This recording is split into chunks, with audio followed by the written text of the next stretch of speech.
Брод носи украинско жито на светските пазари благодарение на договорот меѓу Русија и Украина, постигнат со посредство на Обединетите нации, која укина руската блокада на украинските пристаништа. Но аналитичарите велат дека кратката суспензија на договорот од Москва минатиот месец е предупредување дека предстојат тешки преговори за обновување на договорот на 19 ноември. Тоа на Русија и дава шанса да преговара, да се обиде да ги ублажи санкциите врз нејзиниот банкарски систем.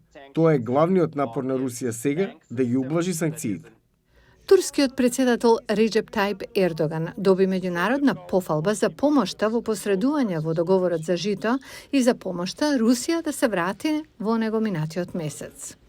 Додека голем дел од светот го избегнуваше рускиот председател Владимир Путин поради инвазијата на Украина, Ердоган ги продлабочи врските, редовно состанувајќи се со рускиот лидер. Одбивањето на Анкара да се приклучи на западните санкции против Москва дополнително ги зајакна односите, што според наблюдувачите му дава моќ на Ердоган во напорите за обновување на договорот за жито. Едната рака ја мие другата, си требаат еден на друг.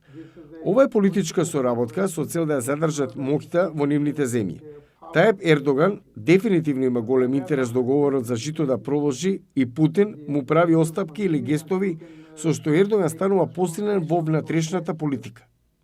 Улогата на Турција во договорот за жито со посредство на Обединетите нации се смета за еден од најголемите дипломатски успеси на Ердоган. Договорот за жито се спроведува во Истанбул, нагласувајќи ја важноста на Турција за договорот и оправдување, велат наблюдувачите, на балансираниот пристап на Анкара кон конфликтот во Украина. So far, Turkey has managed a sort of a balancing act between Russia. До сега Турција успеваше да балансира меѓу Русија и Европа и добро ја одигра таа улога.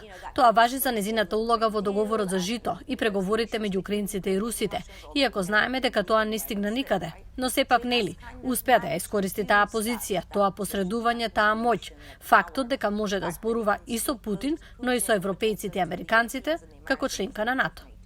Анкара можеби ќе може да ја убеди Москва да го обнови договорот за жито, што ќе им дозволи на бродовите да продолжат да го испорачуваат очајнички потребното украинско жито на светските пазари.